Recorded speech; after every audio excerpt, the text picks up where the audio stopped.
Bonsoir les amis, salut à toutes, salut à tous. Eh bien, écoutez, on se parle un petit peu puisqu'on est dans une semaine de trêve internationale avec les Bleus qui vont disputer les phases qualificatives pour l'Euro entre vendredi soir et lundi soir. Et c'est vrai que on va parler un petit peu de l'Olympique de Marseille parce que c'est le Money Time. Le Money Time, ce sont les 10 dernières journées prépondérantes pour l'Olympique de Marseille. Alors évidemment, la victoire à Reims a fait du bien. On a vu un bel OM et surtout un superbe Alexis Sanchez qui devrait se voir en fin de saison pour discuter avec l'Olympique de Marseille par rapport à son avenir. On espère tous, évidemment, quand on voit ce joueur exceptionnel qui a cette grinta et qui est complètement OM compatible et surtout les buts dans les matchs qu'il faut gagner. Alexis Sanchez, on le sait, c'est un joueur qui est là. Et pour ça, il faut évidemment se qualifier pour la Ligue des Champions la saison prochaine. Alors, je voulais revenir sur ça parce que, en allant au sport, j'ai écouté, évidemment, je me mets les oreillettes comme ça, et tout en faisant du sport. Moi, j'écoute pas de la musique, j'écoute les émissions sur le football, et notamment hier, j'écoutais l'After Foot, et il y avait Daniel Riolo qui était de retour et qui parlait évidemment de son club de cœur à lui, c'est le Paris Saint-Germain, enfin en tant que journaliste évidemment, parce que le sujet c'était ça. Et ce qui m'a intéressé, c'est parce que j'avais vu une allocution, à un moment donné, il a fait une référence à l'OM. On vous l'a mis également aujourd'hui sur la page de l'OM Fanzone. Daniel Riolo a dit que sur les 3 prochains matchs où le Paris Saint-Germain devait jouer, salut à Nathan, il pouvait en perdre 2 sur 3, parce qu'il y a Lyon, Lens, et l'autre, je crois que c'est Nice, je crois, un truc dans ce genre. Et il a dit, ça va dépendre de l'OM, ça va dépendre aussi de l'Olympique de Marseille, et Daniel Riolo disait que si, par exemple, l'Olympique de Marseille gagnait sur ces 10 matchs, en gagnait 8, il ne serait pas loin du titre. Et pour lui, visiblement, le titre de champion de France n'est pas octroyé automatiquement, même à 10 journées de la fin, avec les 7 points d'avance qu'ont les Parisiens au PSG. Donc ça, c'est... Voilà, donc pour que Daniel Riolo dise ça, bon, on va dire c'est encourageant. Mais je pense qu'aujourd'hui, ce qu'il faut regarder, c'est match par match, voilà, et surtout se qualifier pour cette Ligue des Champions, qui est une Ligue des Champions qui est, on va dire, non pas peur des mots, pas nécessaire, mais obligatoire pour la prochaine saison pour l'Olympique de Marseille. C'est obligatoire. L'OM se doit d'aller en Ligue des Champions. Ensuite, évidemment, plus on va approcher de l'échéance, et on le sait, Rodolphe Saadé, CMA-CGM, je vois Frédéric, donc évidemment, j'en profite pour en glisser une sacoche.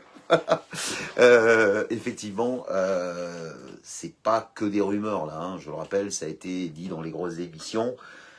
Il sera dans les 5 de ceux qui devraient faire le foot français la saison prochaine avec l'Olympique de Marseille. Alors peut-être en tant que sponsor, mais on sait très bien qu'il va se passer des choses. Évidemment, on essaiera d'avoir un petit peu plus d'informations là-dessus.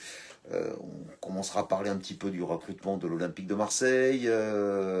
On a vu passer des infos comme soi-disant Asensio serait, par exemple, sur les tablettes de l'Olympique de Marseille.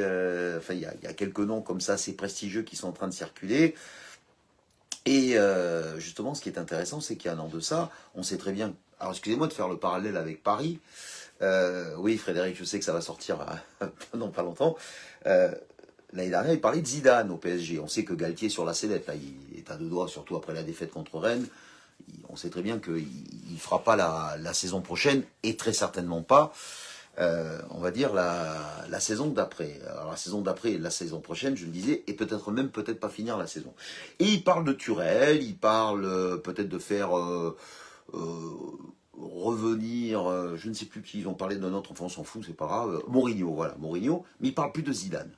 Alors, aujourd'hui, est-ce que, puisque Samir Nasri avait quand même lancé un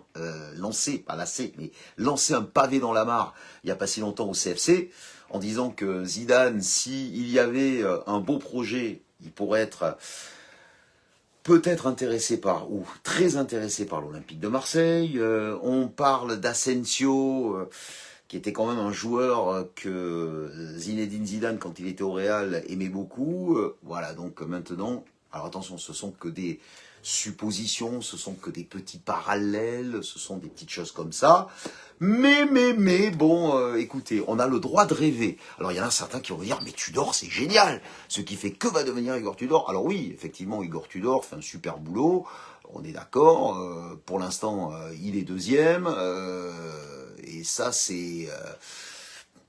il n'y a rien à dire à Igor Tudor. Si peut-être, bon, la Coupe de France, mais il n'est pas tout seul. La Coupe de France, il y a aussi les joueurs qui sont impliqués. Hein, voilà, donc la Coupe de France, c'est vraiment on va dire, l'arête qui va nous rester pendant longtemps au travers de la gorge jusqu'au prochain titre de l'OM, parce qu'il faut que maintenant l'OM gagne des titres.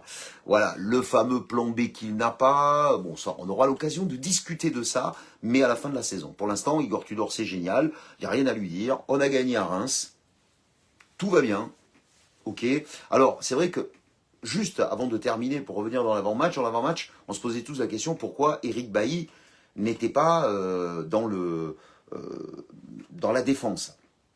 Et qu'il avait intercalé Rongier dans une espèce de poste hybride où il était bien sûr entre le milieu de terrain et la défense. Alors moi, sur le moment, il y en a qui nous ont dit, notamment dans le chat, ouais mais Eric Bailly, on connaît, il y a pas, on sait, on connaît le problème, on le sait que Eric Bailly, il ne doit pas faire, puisqu'il en a fait 2, plus de 8 matchs, puisqu'il y avait avant le match, c'était même pas le match de Reims, c'était le match juste avant, c'était contre Strasbourg. À partir de Strasbourg, il ne devait pas faire 10 matchs, parce que la clause de vente obligatoire du prêt d'Eric Bailly, c'est qualification en Ligue des Champions, il faut plusieurs conditions, qualification en Ligue des Champions, et là il faut juste avant Strasbourg, il fallait qu'il fasse 10 matchs. Là, il ne faut pas qu'il en fasse 8. Voilà, ici, les 8 prochains, il les fait, vente obligatoire. Alors il y en a qui vont dire, oui mais il est rentré. Non, non, même s'il rentre en cours de match, même une minute, ça compte. Ce qui fait que contre Strasbourg, il est rentré en cours de match, ça compte. Contre Reims, il est rentré en cours de match, ça compte. Alors oui, c'est vrai que on a voulu nous expliquer en avant-match que si il était titulaire et s'y rentrait, non. Donc en définitive, c'était pas ça. La raison, c'était que peut-être physiquement, il est peut-être pas prêt, il était peut-être pas prêt que Rongier, c'est surtout ça. Ça a été un choix plus terrain et plus d'hommes qu'a voulu faire Igor Tudor, plus que l'histoire des fameux 10 matchs, parce que, je le répète, s'il rentre, ne serait-ce qu'une minute, s'il rentre dans le match, ne serait-ce qu'une minute, ça compte. Donc ça n'avait rien à voir avec ça. Hein. C'était juste un choix de la part d'Igor Tudor, où, vu l'intensité qu'il allait y avoir dans ce match, il préférait mettre Valentin Rongier que Eric Bailly. Voilà, donc c'est un petit peu la réponse à cette question. Sinon, nous sommes dans le Money Time.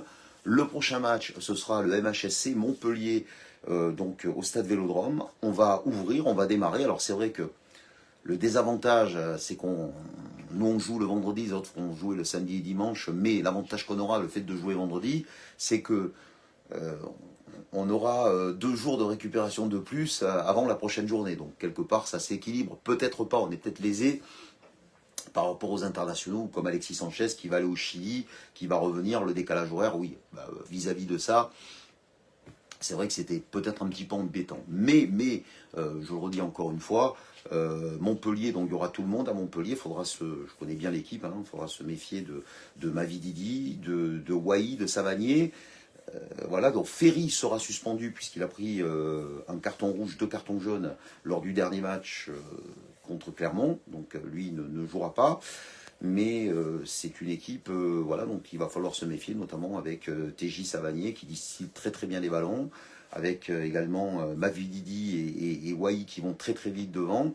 Il y a également Nordin qui est un très très bon joueur à Montpellier qui va très très vite sur le côté. Voilà, donc ça va être un match qui sera pas facile face au Montpellierin au stade Vélodrome. Mais l'OM maintenant, ce sont 10 finales. Et je reviens sur ce qu'a dit Daniel Riolo. Il a dit que si l'Olympique de Marseille, sur les 10 matchs qui lui restaient, ils en gagnaient 8, il serait peut-être pas loin du titre parce que Daniel Riolo voit le PSG sur les 3 prochains matchs en perdre 2 sur 3. Bon, maintenant, c'est ce qu'il pense. Hein. Voilà, je pense que c'est c'est son côté supporter. Mais nous, aujourd'hui, regardons le podium, regardons la qualif en Ligue des Champions, prépondérante, obligatoire, nécessaire. L'OM se doit d'aller en Ligue des Champions. C'est obligatoire. Parce que le club doit continuer à grandir, doit continuer à se forger. Et puis, toutes les bonnes choses qu'on vous a dites, eh bien, on espère qu'elles vont se concrétiser, mais on aura l'occasion d'en reparler. Pour l'instant, c'est focus sur Montpellier, c'est le prochain match. Et puis en attendant, allez les Bleus qui jouent vendredi et lundi soir pour les qualifs pour l'Euro 2024. Salut à tous les amis, passez une belle et bonne soirée. C'est la journée des enfants, c'est mercredi aujourd'hui, tout va bien. C'est pour ça que j'ai fait un petit billet d'humeur. Ne vous inquiétez pas, il n'y aura pas le club Dorothée derrière. Allez, l'OM partout et toujours. Et puis sur l'OM Fan Zone, entrez dans la Fan Zone. Et on vous parlera d'une prochaine émission qu'il y aura sur la Fan Zone, assez sympathique, on vous en dit pas plus. Voilà, suivez bien la page, on essaye de vous mettre tous les infos avec notre Nabilou national, comme d'habitude, qui est toujours au top du top, pointu. Et puis c'est un super mec, comme toute la fanzone au grand complet, et vous venez comme vous êtes en tant que supporter de l'OM, pardon. Allez l'OM partout et toujours, et à jamais les premiers.